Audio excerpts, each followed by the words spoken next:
Hi and welcome to March's update from the Teagasc Pig Research Facility. My name is Tomás Ryan, Farm Manager.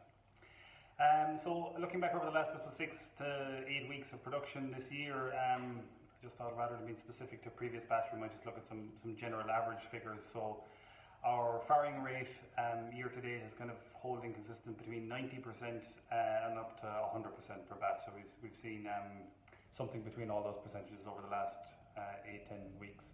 Born alive has been up and down a bit, the lowest around 15.5 and the highest we've seen, we had a couple of consecutive farrowings in it around 17.5.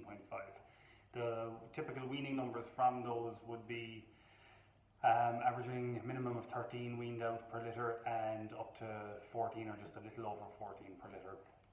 Our weaning weights have been quite good considering those numbers, so we've been weaning consistently at a minimum of 8.3 kilos and upwards. The heaviest weaning has been an average weaning weight of 9 kilos, and those are based on typical 27-28 day lactations. I suppose the mortality then across the finishers and the growers in the weaning section would be holding firm at 1% respectively in each section.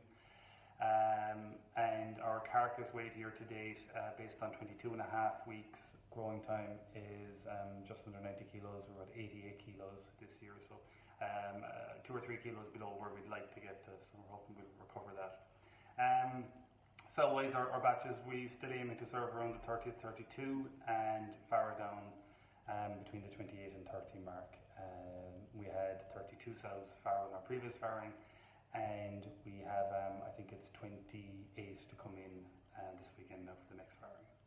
So I suppose that's the production stuff. To recap, on the other side of the house, the research side, we're very busy in that front. At the moment we have probably research going on in every section of the unit. The farrowing house at the minute has a split suckling trial going on there, which involves a lot of procedures and measures, so that will be following progeny onwards as well.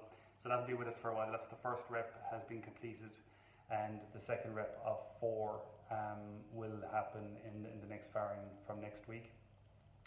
Also in the farrowing house, while we're in that section, we will have a washing routine, disinfection routine trial starting there probably in about 2 to 3 weeks as well.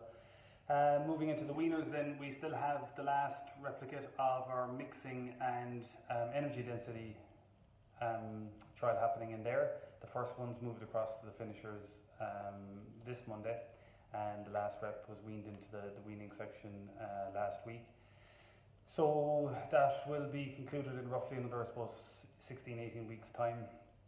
In the finishing section then, we have a trial just finishing up at the moment on varying levels of amino acids, crude protein and energy in the diet.